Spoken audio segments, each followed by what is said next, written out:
we divide 744 by 5 in a long division method.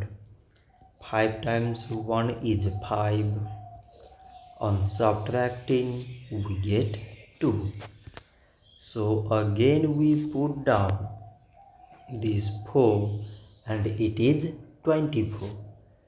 5 times 4 is 20. On subtracting, we get 4. So again we put down this 4 and it is 44. 5 times 8 is 40. On subtracting, we get 4. So now we have no any other number to put it down. So we take here decimal, so that we put 0.